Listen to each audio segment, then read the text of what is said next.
when I worked in the maternity unit, and there were there's a lot of pregnant women in Gaza.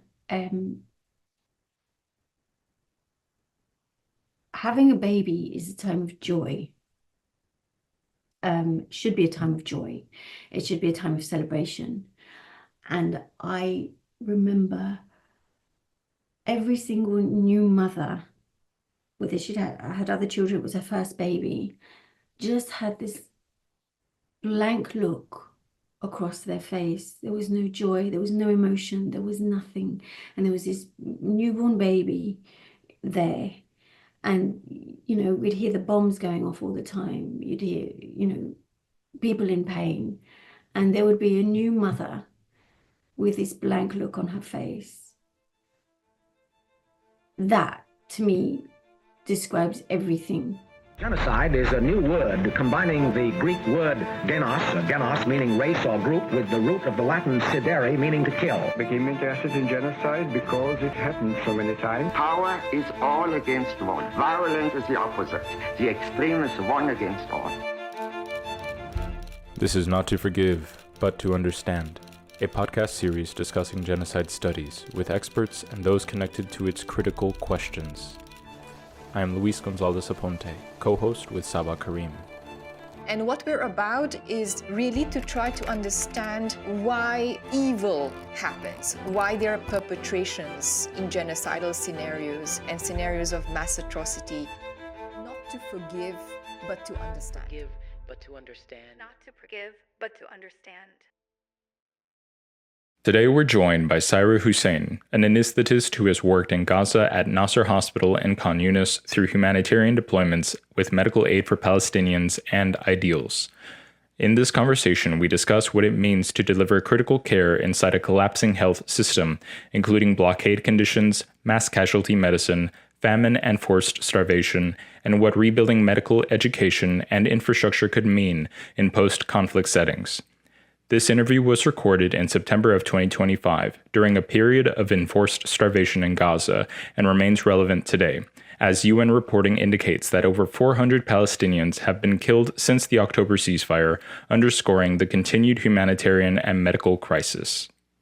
I want to just start with this introduction about which comes from a report by the UN Human Rights Office that on 31st December 2024 asserted that Israeli military attacks on and around hospitals have pushed Gaza's healthcare system to the brink of total collapse. Approximately 80% of Gaza's healthcare system has been destroyed since October 2023.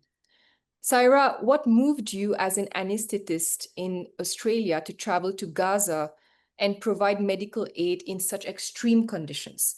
Let's remember that this is not your first experience with humanitarian work. Previously, you have been to Papua New Guinea on 4 medical missions. Thank you, Saba. As an anesthetist, our profession is at the forefront of obviously providing anesthesia, but also at the forefront of pain management, resuscitation and critical care. So our practice covers a wide area of medical conditions or situations.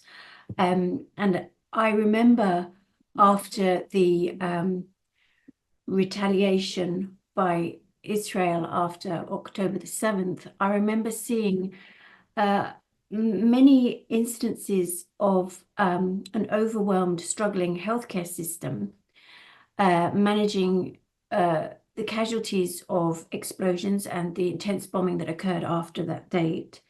But what I saw was a very young medical community, a very junior medical community managing terrible injuries in a large population of injured people with limited supply. And I felt very strongly as the days went on, and I saw more and more of this. This was not coming across mainstream media. This was all through social media platforms or through other humanitarian organizations that I communicate with. I became very aware of that there was this desperate need for experienced senior medical professionals to get to this situation, to try and provide hands on the ground, help, guidance, intuition for the junior medical staff that were there, which then begs the question as to why were the staff that I was seeing so junior, treating these mass casualties at the time. And as an educator, as a teacher, as somebody with 26, 27 years experience, I felt really compelled to bring my experience and my hands to help these young doctors and nurses. And of course, the reason that this situation was being managed by such young health professionals is because the senior health professionals had either left through the Rafah border at the time when Egypt was open because they could afford to leave and wanted safety for themselves and their family, which no one can criticize at all.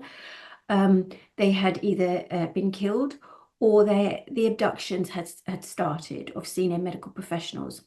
And so what happened was that all the people that would guide and manage and triage and conduct an organized response to mass casualty events were not available.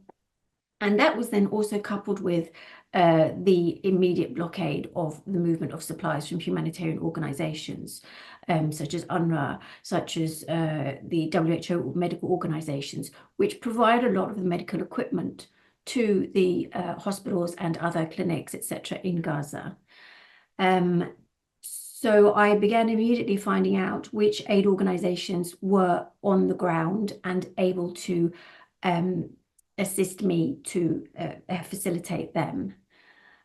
So it was really, I felt very compelled. I felt it was like my moral duty because I had seen something and I couldn't look away. I had the skills, I had my social background was favorable. I was able to take time off work. I had no financial restraints to not going. So I didn't really feel that there was a choice for me.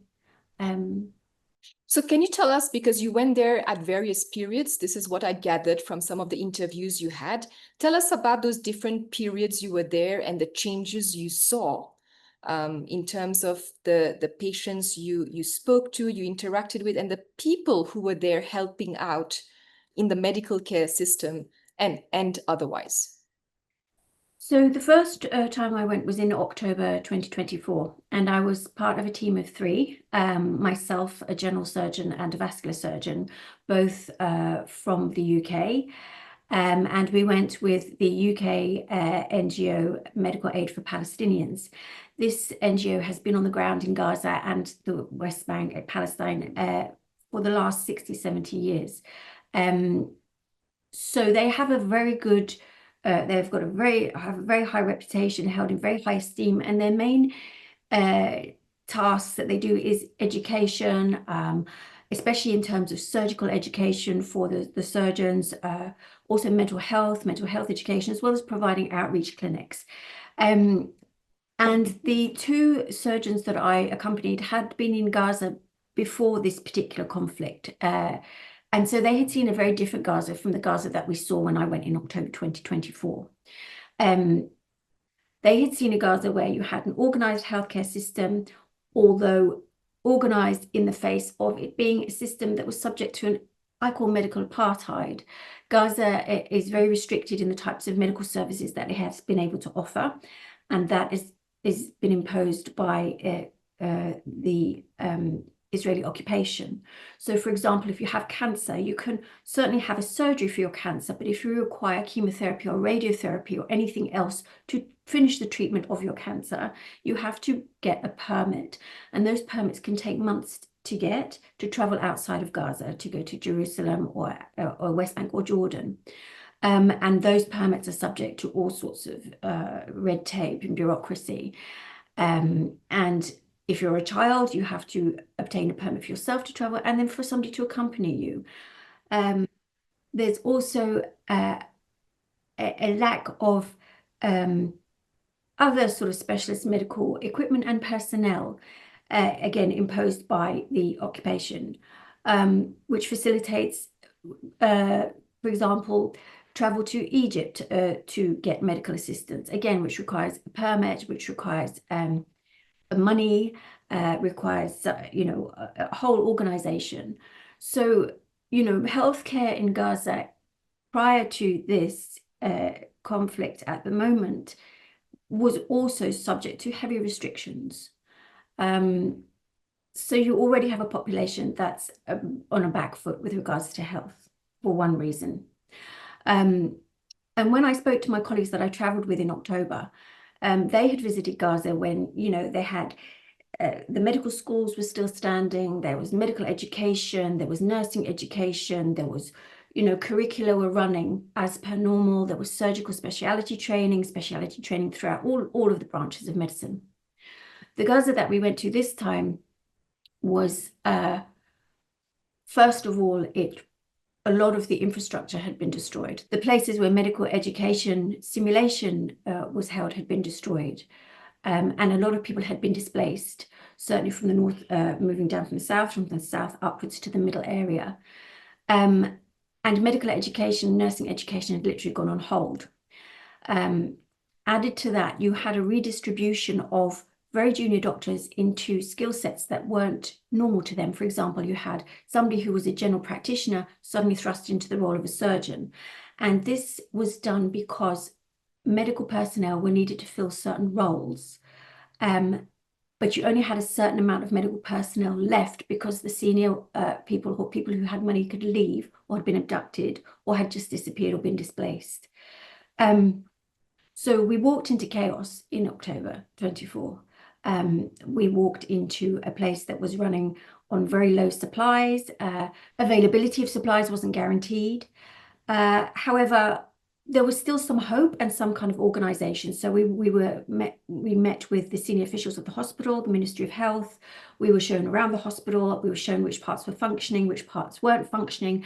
We were shown where medical equipment had been salvaged, because back in January 2024, Nasser Hospital, where I was based, was the subject of a siege.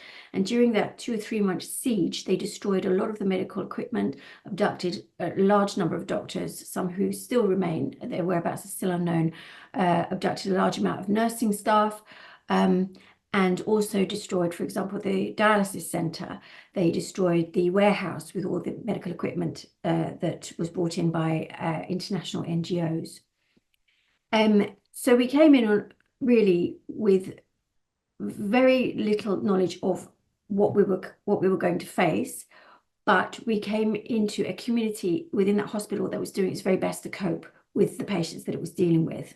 At the time, the hospital mainly housed people, the staff and people, administrative staff, and staff would come in daily on a bus and leave unless they were doing a 24-hour shift. The international staff at the time when we were there were about 15 of us maximum at one point. We were housed in an area in the hospital. We were allowed free reign of the hospital. We could go anywhere we wanted. Any department, and everywhere was open to us, and it felt like a very safe place to be. The types of cases that we first saw when we got there, there had been a lull in missile attacks and strikes at the time. So we were able to deal with things like cancer, gynecological conditions such as fibroids, which are very painful, conditions that weren't related to the consequences of any kind of assault or attack. And in that time, we dealt with people whose cancer had become very advanced, that really the care that we were giving them was palliative to relieve pain. None of it was curative. We dealt with a large number of children who had not been able to receive appropriate antibiotics due to the restrictions on medical aid entering, and had developed lung abscesses, which necessitated removal of parts of their lung. And in any other health system, this infection would never have got to that point.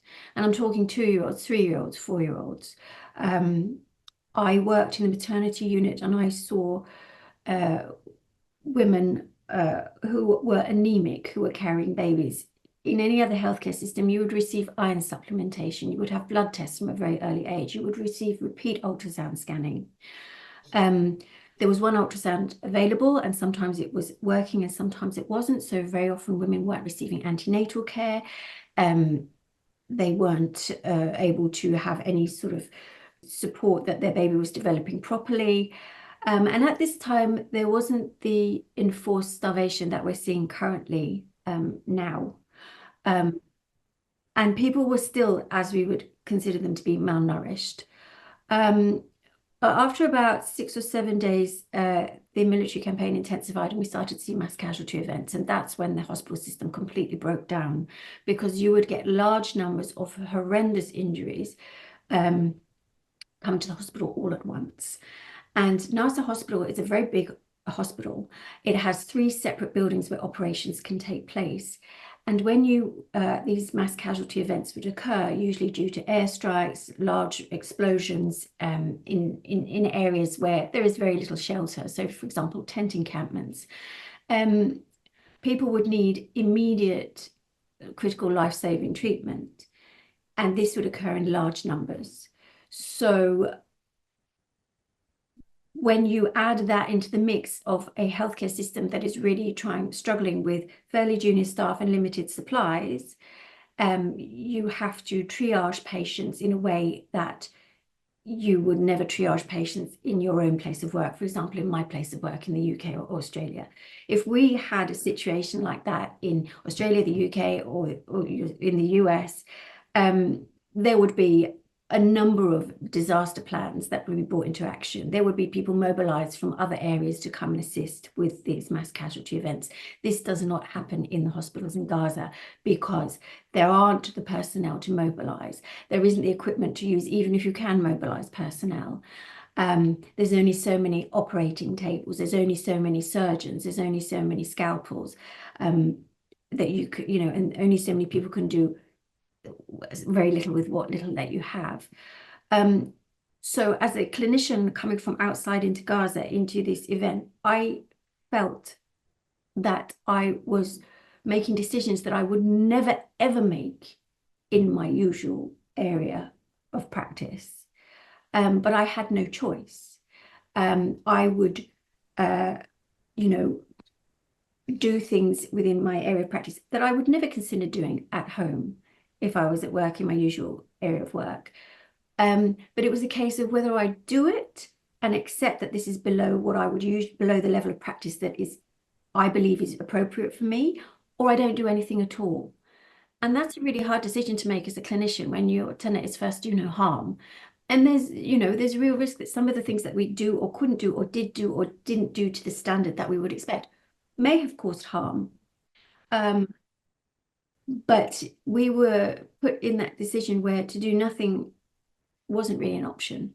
So we did what we could at the time. In October 2024, during the month that I was there, the bombings intensified and the number of casualties arriving to the hospital increased. But that also meant that you had a large cohort of patients that had arrived maybe 2 weeks before that required repeat operations or repeat surgeries or repeated care. And when you had the constant influx, we were getting bombings 3 or 4 times a day. When we had the constant influx of new casualties arriving, it became overwhelming. The wards became overwhelmed. Pain management became a huge issue because, first of all, strong pain management drugs weren't available readily. They are subject to a stringent administration. So they have to be signed out and given by 2 staff, et cetera, and managed, documented. This was not possible in this kind of situation due to the sheer numbers of patients. So patients, if they were able to receive analgesia, weren't getting what we would have liked them to receive for the nature of their injuries, or they weren't receiving any analgesia at all. And follow-up for patients was also very difficult because we would naturally follow up any patients that we provided care to in the days following. This became very, very difficult due to the number of new patients arriving every day and the nature of the injuries that were arriving every day. So the standards of practice that we adhere to, for example, in the UK, Australia, it was absolutely impossible to do that, even with the best will in the world.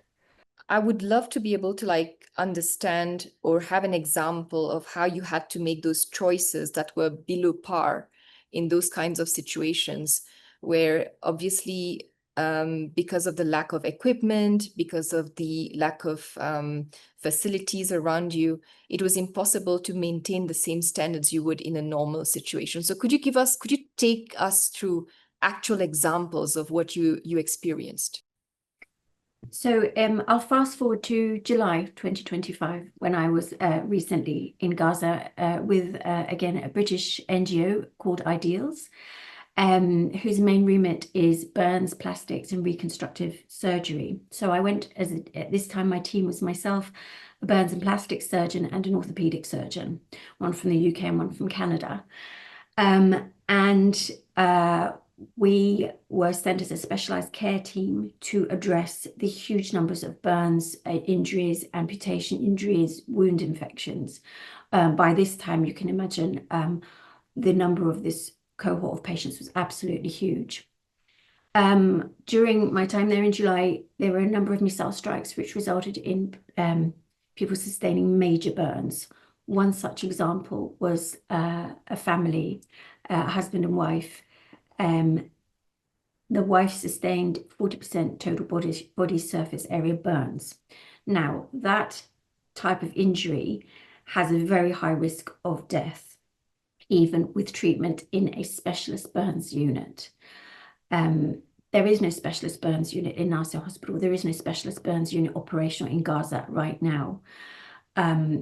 These types of patients require a number of professionals to immediately act upon them to maintain their blood pressure, their fluid status, infection control. They will require immediate surgery to debride dead tissue from their burns, and they will require an intensive care bed and to stay on a life support machine asleep, probably for a good couple of weeks, because they will need repeated returns to theatre to manage the debridement of their burns, if the tissue becomes infected, etc., if they're going to get skin grafts. And also a burn injury is a huge insult to the body. So the body's normal physiology of maintaining blood pressure, of maintaining their heart rate, just general life, is stressed to the point where it needs constant support. So you need support for the breathing, you need support for the blood pressure, you need support for just your fluid balance, and those will require specialist equipment such as intravenous lines into major arteries of your neck. You need a highly skilled, trained nurse to manage these parameters 24/7, minute by minute, because things can change very, very quickly. Not only is there not a specialized burns unit in Gaza at the moment, there is an absolute lack of intensive care beds. So any patient, for example, like this burns patient who required an intensive care bed, there is literally not one available because there is another patient in that bed. That bed will only become available when that patient gets better or dies. Nasser Hospital back in October had about 20 intensive care beds. They've had to somehow increase that to around 50. 50 intensive care beds, meaning that you can provide some kind of advanced life support for a patient who cannot remain awake, that needs to be asleep on a life support machine while their body is supported in its healing process. These beds are not available. So what that actually means is, instead of staying asleep and being supported on a life support machine, you're woken up into full consciousness when you are still, your 40% of your body area is burned, severely burned. You may have sustained other injuries. Usually the other injuries that you sustain are fractures or partial amputations or shrapnel wounds or head injury. Add into the fact that you will be sent to a normal ward where the air conditioning probably isn't functioning, where the only airflow is by keeping windows open so that flies can come in. When I was there, it was 30 degrees and 80% humidity. So if you can imagine how that will affect burnt tissue and the healing of that, or the non-healing of that tissue, the infection rates, add into that unavailability of the correct antibiotics. So we would administer antibiotics that we had rather than administer none. However, that will then contribute to the development of resistant bacteria. When you give antibiotics that aren't appropriate for that infection, you create antibiotic resistance. But as clinicians, we had to choose whether to give the antibiotic and give possibly some cover for infection or not give it, and then know that this person is 100% going to get infected and septic, and the tissue is going to die, the infection will go into their bloodstream. So we choose to give what we have. That's an example of where you have to make a choice where first do no harm and what should we do for the greater good. But, you know, it's a difficult decision. And doctors and nurses in Gaza make these decisions every minute. Add to that the lack of appropriate analgesia. Burns, and especially healing burns, are extremely painful. They also require a lot of nutritional support. And as we know, there is enforced starvation in Gaza right now. Children with these kind of burns were not able to receive adequate nutrition. We saw huge, the poor wound healing in children because they haven't got food to eat. They don't have the specialized diet that you would give a child who receives severe burns to help with regeneration and wound healing. You are the medical practitioner who's actually going to these places where, of course, there is war, there is a deficiency in terms of facilities, of medical care, of nutrition, of adequate nutrition. What are the patients telling you when you're interacting with them? I know that you learned Arabic for a few months before you went there, and you did complain in one of your articles by saying that you were insisting that the other people you were working with, the other medical practitioners, that they speak Arabic to you, but they were switching to English. So I caught that. But what was important for me was that you did understand Arabic. You do understand Arabic. So with these linguistic skills, what did you hear patients talk about?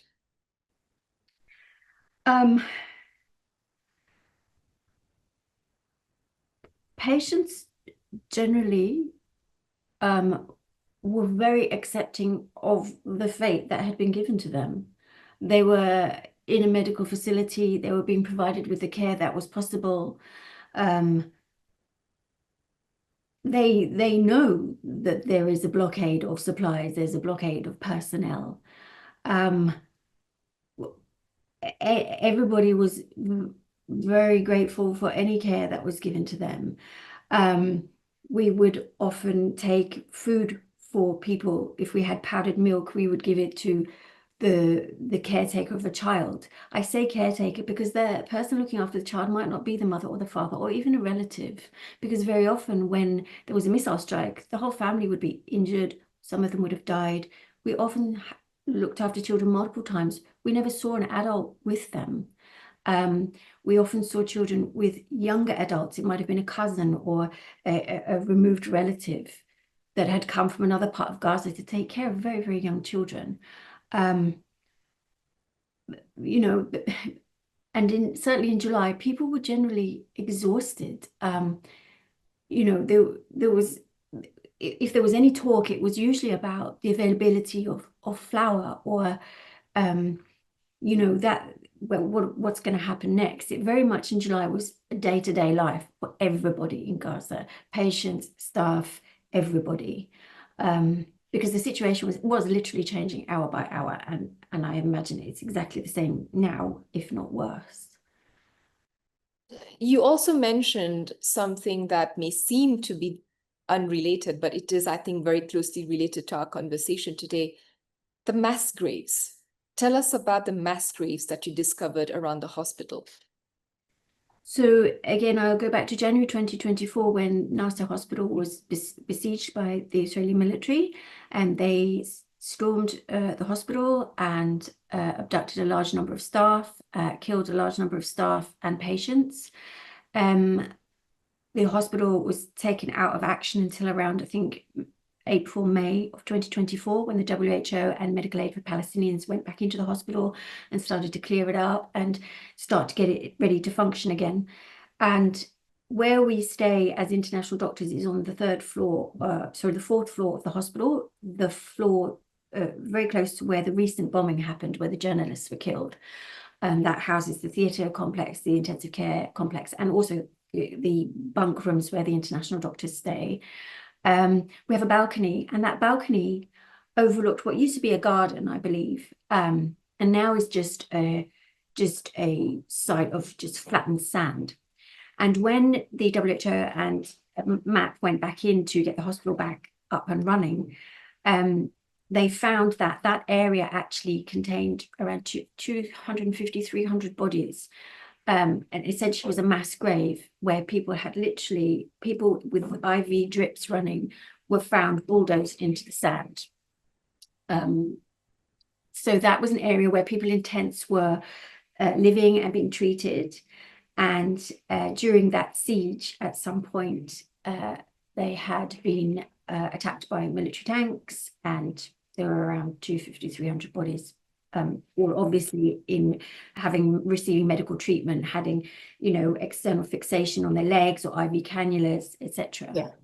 How did the blockade and restrictions on aid deliveries affect the functioning of hospitals? And I know we've spoken about that, we've touched on that before, but I do want to lay emphasis on the fact that there was something abnormal happening, or it's still happening at the moment, where a lot of these medical supplies and medical equipment are not being, delivered in Gaza and in surrounding areas.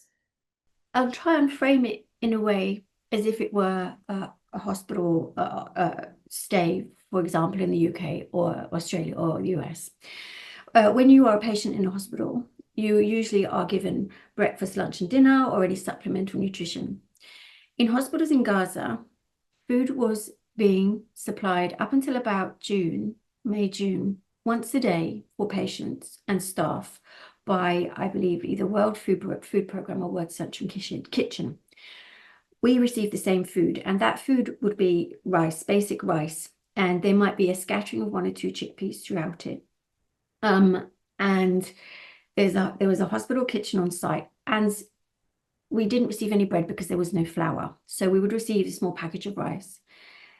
Towards the end of my month in July, the hospital was unable to serve food to any of the patients and staff.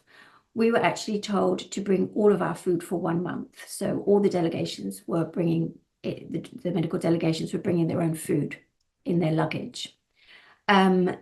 But the patients were then left to fend for themselves, rely on their family to feed them. And you've got to remember, these are people who are recovering from massive injuries, major surgeries. Their nutritional requirement is over and above what you would need just for normal everyday functioning. So this would affect the patients, it would affect the staff. And when local staff were working at the hospital, they would generally stay for 24 hours on site. So unless they had any food to bring with them, if they didn't have any food, they wouldn't receive any food because the hospital was no longer able to provide food for them. So that's the situation with regards to food. With regards to supplies, some small amount of trucks with medical supplies were getting in. However, a lot of the trucks were bringing supplies that weren't relevant. For example, if I take you back to burns require specialized dressings because the tissue has been damaged in a specific way. We ran out of these dressings towards the end of my month. When we started to run out of these dressings, we were able to improvise. Then we ran out of improvisations. So the dressings that we were dressing burns with were abrasive, they were painful, and they didn't contribute to wound healing. In fact, they probably were detrimental to wound healing, but we had to do something. All doctors that went were encouraged to donate blood. Blood was another thing that started to run out in short supply. And, I would be dealing with one patient who may require around 7 to 8 units of blood. Typically, when people give a donation of blood, you give 1 unit. If you've got 50 mass casualties and they're all requiring that amount of blood to keep them alive, you can see how donations run out very, very quickly. When you donate blood, it requires a special set of equipment to process it correctly. It was being fast-tracked in Gaza because the blood was needed quickly. So, for example, if you donate blood in the UK, US, Australia, it's screened for a lot of diseases, bloodborne viruses, antibodies, because these can all cause reactions. There was minimal screening done because the pathology services have been taken out of action. And blood was required more than the screening was required. Again, it's a part of our practice that is not best practice, but we don't have a choice in Gaza. We either do something below practice or we don't do anything at all. And this happens, almost in every single clinical decision that you make. In terms of antibiotics, I've touched on that. Some antibiotics came in, but they're not necessarily the correct antibiotics. One antibiotic doesn't cure all infections. And if you give the wrong antibiotic, you can cause harm even to the future population by creating antibiotic resistance. Another factor that isn't factored into it is medical equipment requires regular servicing. In any other place, you will have your medical equipment serviced annually by registered, contractors to do this, to make sure it's working properly, that it's, maintained and giving you the correct information that you need to keep someone safe. None of the medical equipment has been able to be serviced in Gaza for the last 22, 23 months. So you've either got equipment that you've no idea whether it's giving you accurate information, but you have to use it, or you've got equipment that just isn't working, or you've got equipment that will consistently break. Again, we have power surges and power cuts consistently, again, because of the blockade of diesel. Electricity is, they use solar power for electricity, and they also have diesel generators as backup. I think we had about 4 or 5 days in July where there was a severe limitation of diesel available. And what that meant for the hospital was only critical areas received electricity. And they would be some operating theatres, the intensive care unit, and maybe the critical area in the emergency department. Everywhere else, the lights were off in all the wards, in all the other areas, to conserve the fuel that we had. But the other aspect of electricity is used to power the water pumps. So during the middle of an operation, the water stopped flowing, and a surgeon was in the middle of a surgical scrub to prep for an operation. And he literally said the water stopped at the same time as the air conditioning failed in the theatres. So we had to use IV fluid bags and squeeze them onto his hands so he could finish his scrub up. That meant the toilets weren't functioning in the theatre suite. And we were operating 15 hours a day. And of course, if the water pumps weren't working in the theatres, they definitely weren't working on the wards. So nurses, how can you keep a patient clean if you don't have access to water? And this is a direct result of not having fuel, which is obviously something that's blockaded. The other thing is personnel. Now, we have seen an increase in denials for international doctors to enter Gaza.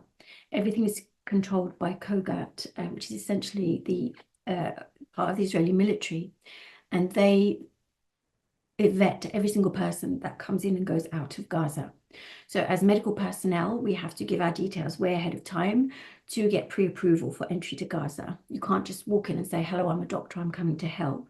You have to be pre-approved and on a list, and that list is drawn up in conjunction with the Israeli military, with the Ministry of Health, and with the WHO emergency coordination team. What types of doctors do we need? Which hospital is functioning? What's the particular need this week?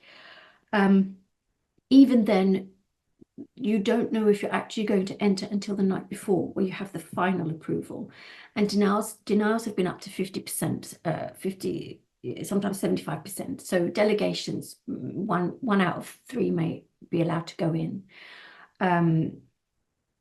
So that's also another part of the blockade. We had a point where when we left our delegation in July, we left at the end of July, there were no burns and plastic surgeons coming in, but we needed people operated on continuously.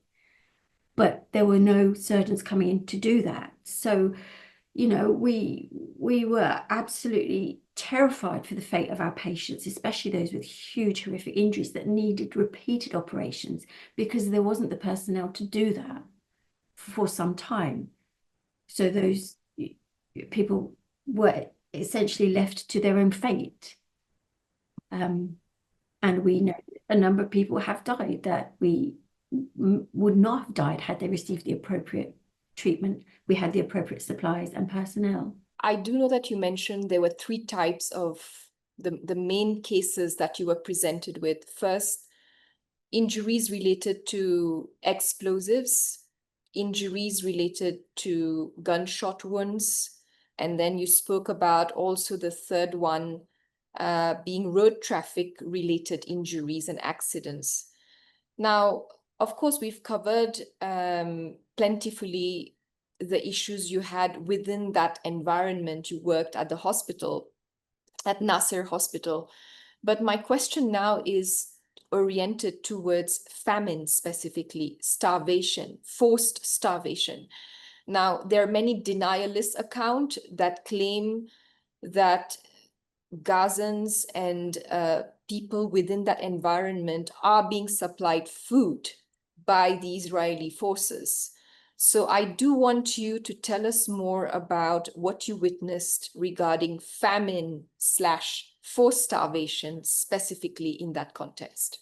One of the first things I noticed in July, compared to when I was there in October, just outside the Nasser Medical Complex, there used to be a market, market stalls. And it used to have big jars of pickle. It would be leafy green vegetables. Depending on what was available at the time, there may have been tomatoes or eggplant. There were produce and food available for people to buy. Big jars of pickles. Somebody might be making something with flour. This time, the market was not there. There was no market. It was just empty. The streets outside the hospital were just, maybe a broken table here or something there. So definitely visually, I saw way more food last time than I saw this time with my own eyes. My colleagues, I have a lot of colleagues. There's something about Gaza that when you go there, you immediately, you just inherit a whole new family of friends. Whether, in whichever department or all sorts of people, you just develop these lifelong friendships. I noticed the change in my colleagues. A lot of them looked very different because of the amount of weight that they'd lost. Very lean, very thin, lots of hollows around the eyes, bones visible. But more harrowing were the children. A lot of our patients were children. Children can't run very fast. Children are one of the main casualties that we see. They can't defend themselves. Their bodies are small. Majority of the children that we saw had bones sticking out, ribs you could see, bony prominences in their elbows. I was involved in a clinic with very small babies. A lot of them were very small for their age. I saw a 14-month-old child that was about 2.5 kilos. Normal birth weight baby is 3 kilos. This was a 14-month-old child. A lot of the children I saw had no pre-existing medical issues. So I know that a lot of the denialists are saying, well, these children are sick anyway. Just because even if you did have a medical condition, it doesn't mean that your ribs should be sticking out of your body. So yes, I will say that there is starvation in Gaza. I witnessed it firsthand. I witnessed the lack of food. I myself had a lack of food. I think I lost about 7 kilos there, even though I took my own food. There is enforced starvation of a previously healthy population. There is enforced starvation of people who are sick and injured. I don't think that we should distinguish between whether you're healthy or sick. If you're being starved, you're being starved. And you can be starved whether you're an adult or a child. And I saw it in both. What do you wish the international medical community understood about Gaza that is often missing in reports? When we see the visuals of Gaza across mainstream media or wherever we see them, we see this, we see what comes across to us as a third world country. People are in the sand, the rubble, people are desperate, they're thin, they're starving. The medical people of Gaza and the professional people are highly educated. Most nurses I met have got a master's degree in something else. Everybody speaks one, if not two more languages. The standard of medical education and medical expertise is exceptional.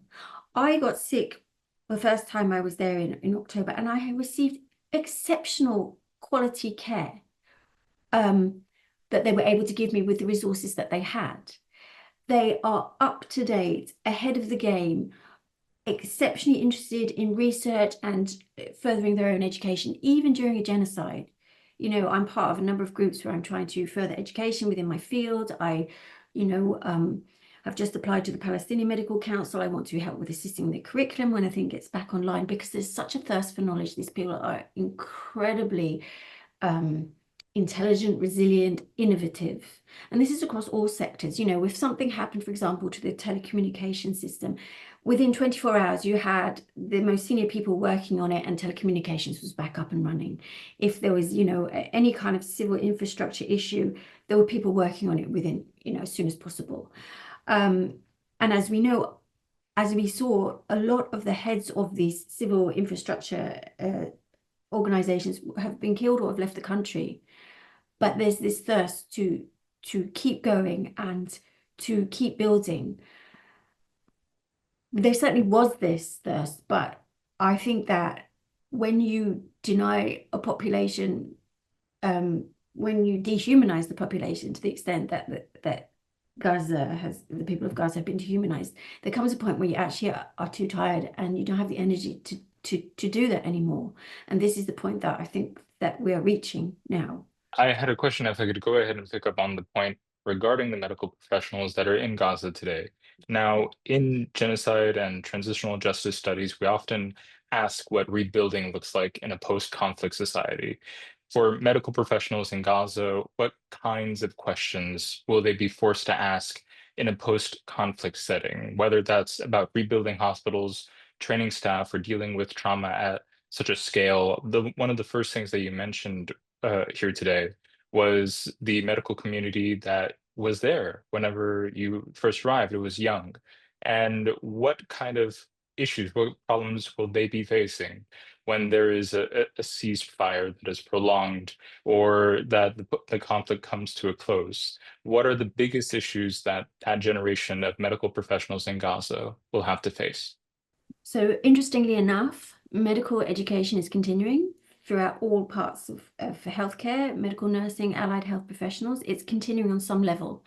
There are a number of groups that are conducting online sessions, trying to keep specialty training out via Zoom sessions. There's a group called PALMED that is essentially taking the cohorts of medical students and taking them through their curriculum as best that can be done. So to a point, everything is trying to continue. The medical community and the educators in the community and people from all around the world in the medical education community are trying to support the continuing development of medical education and training in Gaza. This is occurring without, the actual bricks of a university. So education will continue. As I said to you, the people of Gaza, learning is like top of the list for them, whether it's the Quran, whether it's English, whether it's German, whether it's medicine, whether it's engineering. It's the top of the list, which makes it so awful, that school has been off since this whole conflict has started. But you will see little pockets of children in tents and somebody doing the alphabet with them. I think that medicine and medical education, nursing education in Gaza will continue because the people want it to. Well, it remains to be seen what Gaza is to really comment on how the medical community is going to rebuild itself. We have seen a number of countries like South Africa take cohorts of medical students into medical schools and continue their training and get them through. And actually, there was a cohort that graduated in South Africa fairly recently, did their finals. So there's hope there. There's hope. But it all, I guess, will rely on people being able to return back to Gaza and what rebuilding Gaza looks like. So what has this experience changed for you personally and professionally as a doctor? one of the really sort of incredible things that I have seen is the lack of voice of medical associations and specialities around the world. Every single medical association should be standing on the street and calling this genocide out for what it is. You know, these are our colleagues. I see myself in so many of them. I see my colleagues here in so many of them, whether it's ambulance drivers, midwives, physiotherapists, pharmacists. We all study the same degree. We all have the same knowledge. We're all part of the same group, a professional group. And only very few medical colleges across the world have stood up and said that we have to take a stand against this publicly. Many of them are saying, oh, we won't comment as a medical college, whether it's of physicians or anesthetists or whatever. We won't really comment. We're going to stay neutral. But you can't stay neutral. Medicine isn't neutral. Medicine is political. So I'm amazed at the collective silence of the majority of the medical colleges, associations, etc. And let's remember that one of the main codes of ethics regarding medical practice springs directly from what happened during the Holocaust and by the medical practitioners then. Yeah, exactly right. And as we know, during the Holocaust, many years later, were revealed the details of the medical experiments that occurred. And we shouldn't have to see that again, but we are going to see. We're already seeing papers being published about what's been in the medical journals about what's been happening in Gaza. We shouldn't have to see these medical experiments happen again. And that's essentially what's happening. It shouldn't be happening. We shouldn't have to read these papers. We're seeing injuries that have never been seen or documented before because the weapons are being used that we've never seen or seen injuries from. The types of, gunshot injuries, if I come back to the gunshot injuries, we saw an increase of that during July.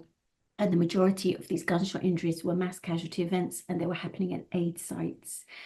And most people came in with one gunshot and it was usually targeted to a specific part of their body. And on different days, you'd see clusters of certain parts of the body targeted. One day it would be majority headshots, another day neck shots. We had one day of testicular shots in young men. And if you think about the people that go to these aid sites, they are people who have got energy, who have a bit of strength, who can walk kilometers of distance to these aid sites. These aid sites are set up few and far between. They have to stand in the sun for hours. They usually get told to mobilize at 3 or 4 o'clock in the morning, stand when the sun comes up, stand in the heat. So these are young men.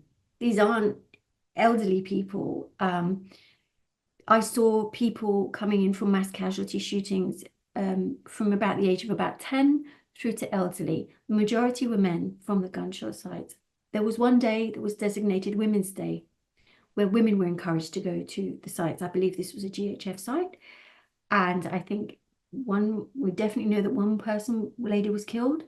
And we know that there were multiple injuries from a shooting at the aid site on Women's Day. The types of bullets that were used were causing maximum tissue damage. So I have very many pictures of entry wounds, which were very small, but exit wounds with massive tissue damage. Often the limb wasn't salvageable. So that then led to amputation. So along with amputation from explosive injuries, you now have this cohort of injuries from amputation from gunshot wounds and non-salvageable limbs.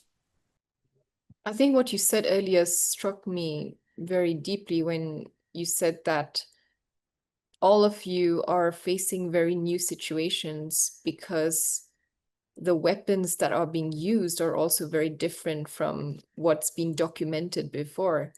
Is there something else that you'd like to tell us about how, these weapons are different now and therefore make the treatment of the injuries harder than before? So I'll just bring this aspect into it. When you have a mass casualty incident, it's not like you bring a patient in, you give their name, their date of birth, you get a ticket, you go and get put into an area. You're literally just thrown onto the floor by whoever's carried you in. You're thrown onto the floor next to the next man who's been thrown onto the floor. There are people who are bringing these people in. They may be relatives, they may be friends, they may be associates. There are people everywhere. So it's not like you can go up to a patient's bed and go, oh, this is Mr. Such and Such. He sustained his injury today, and da, da, da. It's not. You're literally you're looking on the floor to see who looks like they're dead, who looks like they're dying, and there's nothing you can do for them because you don't know where you can find any IV fluids at the moment because the place is overrun by people, and who looks like there's something you can actually do to help them. When a mass casualty comes in from an explosion or some kind of missile attack, very often you will see, especially on social media accounts, you will see everybody running in and pulling up people's tops and pulling their trousers down, and it all seems a little bit uncouth and rushed, but they're doing that because they're looking for very, very, very small penetration sites of shrapnel. And when you see that, we'll try and do a quick ultrasound scan to see if there's any fluid in the tummy or fluid in the lung or fluid in the chest, if the patient's clinically stable. And then we'll take them to the operating theatre, even with the smallest wound, because the small entry site of the shrapnel, and my colleagues came across a number of types of very, very sort of uniformly shaped shrapnel, almost cube with smooth edges. It wasn't just a bit of metal or a bit of something from a building that had flown off in the explosion and penetrated someone. It looked like a cube with smooth sides, and we saw a number of these. And the small entry site caused maximum damage. So there was one 14-year-old girl. The entry site of this wound was tiny. It was like, I don't know, as big as the top of my finger. But inside, it literally macerated her intestines. It was mush inside. And you couldn't tell that from outside. So very often when we look at social media, we see, bodies lined up, and they all look pristine from the outside. But these weapons, these thermobaric weapons, cause high-intensity pressure injuries to the internal organs. And the types of shrapnel or gun or explosive weapons that they're using, which may have shrapnel within them, are high velocity and designed to cause maximum damage internally as they traverse through the tissues. It means that, for example, if something like that enters your abdomen, there's nothing to salvage because everything is literally, macerated and turned to mush, for want of a better term. Which is a horrific, horrific injury. The tonnage of explosives that they're using meant that sometimes we'd hear a bomb go off, and we didn't get called because nobody survived. We had from our balcony, we had a direct view over the morgue. So we'd hear a bomb go off, we'd wait, and after about 20 minutes, the dead would start arriving straight to the morgue. And we would wait to get called, and like I say, sometimes we wouldn't, and that's because it was so devastating, the explosion, that people were just vaporized. But we're talking explosions around the tent camp of Amawasi, the humanitarian area. And if you add into that, a lot of the tents are nylon or canvas, so once the fire starts, it just roars through the whole area. You mentioned very briefly with correlation to the GHF sites. Now, I'm wondering for the viewership that does not know what GHF is, stands for the Gaza Humanitarian Foundation, coordinated with US forces as well as Israeli forces. I'm wondering if you could go ahead and help explain to our audience the frequency of the aid deliveries through GHF the time that you were there. And with that frequency, how often were mass casualty events associated with these sites? So the aid site that we would receive casualties from, and there were a number of field hospitals between the aid site and where we were, was in the south, so in the Rafah, just in the Rafah area. We were in the Khan Younis area, which is just below the middle area of Gaza. And people would receive a text message telling them what time they had to be at the specific aid site. And they would then travel from anywhere in Gaza if they wanted to take that risk to go to this aid site. And they'd usually get the call to move earlier in the early hours of the morning. So by the time that the gates were opened and that aid was put out for people to collect, or that's a very polite way of putting it, it was just a mad rush. There was no organization. And during this mad rush, the shootings happened. This is when the casualties, the shootings would occur and people would get injured. So it would tend to be around in the morning time that people would start to be brought in, and they'd been brought in by cars are running on vegetable oil. They'd be brought in by donkey cart. They'd be brought in by people carrying them. And you would know where this shooting occurred, and you would know that this was a GHF site or not, because there were other aid sites where there also were shootings occurring, because the people would tell you, where did this occur? GHF. Or where did this occur? Or this, an alternative aid site. So people would tell us with their mouths where this occurred. As I said, the gunshots that we would see were in very strategic targeted places. In the axilla, so in the armpit, there's a big artery there. We saw a number of gunshots up here because you can bleed out very quickly. You can also lose the use of your arm if you get shot there. Into the groin, where you also have another major artery and you can bleed out very quickly, or lose the use of your legs or sustain a groin injury. Into the neck, there's a number of gunshots into the neck. The head, I took many people for CT scans that had bullets to the head. There were people, generally children you'd see have gunshots in the shin, or they'd sustain gunshot injuries in the shin. And we were told that often there was gunfire just generally onto the ground. So you'd have ricocheting bullets. And we would only really know when there was a GHF aid distribution when the casualties came in. We weren't sort of privy to that information beforehand. I'm sure we could have found out, but as I say, they would usually have this information early hours in the morning. So nobody knew until they knew at that very, that moment in time. If there was one story or one image that you could convey to the world after your experiences in Gaza, what would it be?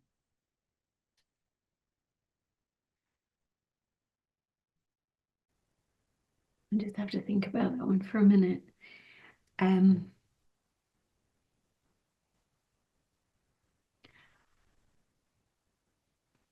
So when I worked in the maternity unit, and there were there's a lot of pregnant women in Gaza. Having a baby is a time of joy. Should be a time of joy. It should be a time of celebration. And I remember every single new mother, whether she had other children, it was her first baby, just had this blank look across their face. There was no joy, there was no emotion, there was nothing. And there was this newborn baby there. And, we'd hear the bombs going off all the time. You'd hear, people in pain. And there would be a new mother with this blank look on her face. That, to me, describes everything. Newborn life there. A mother that is probably not going to be able to breastfeed her baby because she's malnourished herself. She has no hope. She doesn't see a future for her child. The despair right now in Gaza, that to me is everything. The despair for the destruction of hope for a new life. That's what I see in their eyes.